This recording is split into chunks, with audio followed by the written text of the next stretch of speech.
તો ગુજરાતમાં પ્રથમ વખત ગુજરાત સુપર લીગ ફ્રેન્ચાઇઝ આધારિત ફૂટબોલ લીગનો પ્રારંભ થયો છે। ગુજરાત સ્ટેટ ફૂટબોલ એસોસિએશનના પ્રમુખ પરિમલ નથવાણીના હસ્તે જીએસએલ ટ્રોફીનું અનાવરણ કરવામાં આવ્યું। રાજ્યમાં ફૂટબોલની ગેમને મજબૂત કરવા ગુજરાત સ્ટેટ ફૂટબોલ એસોસિએશનની આ પહેલ છે।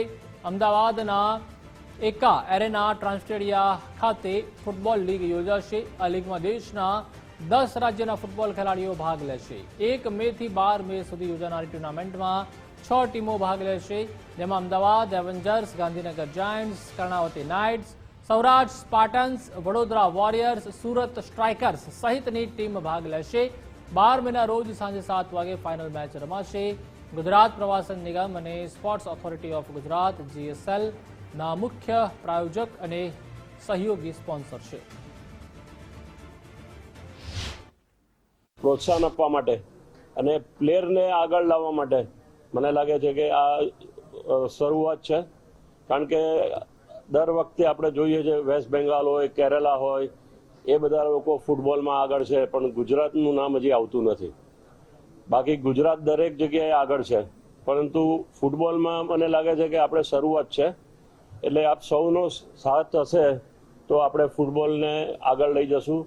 અને અત્યારે જે 6 ટીમ આવી છે એને 12 ટીમ કેવી રીતે બનાય? 12 ટીમ ત્યારે બનશે કે જ્યારે પાસે પ્લેયર હશે, અને જ્યાં સુધી ફ્રેન્ચાઇઝી આવશે ત્યારે જ આપણે ફૂટબોલનું પ્રમોશન પ્રોપરલી કરી શકશું। એઆઈએફએફના રૂલ્સ એન્ડ રેગ્યુલેશન મુજબ 90 મિનિટ્સની મેચ રહેશે। સિંગલ લેગ મેચીસ રમાશે, જે બધી ટીમ એકબીજા સાથે એક મેચ રમશે, અને જે એનો લીગમાં જે ટોપ 2 ટીમ્સ હશે એ લોકોનો 12th ફાઇનલ મેચ રમાશે।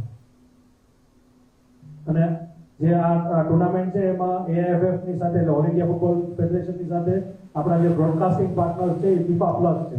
એટલે ફીફા પણ આમાં અત્યારના એડ થયું છે આ ટુર્નામેન્ટ માટે। ધેટ ઇઝ પહેલી વાર છે ઇન્ડિયામાં કે ફીફા આ જાતની ટુર્નામેન્ટ બ્રોડકાસ્ટ કરશે।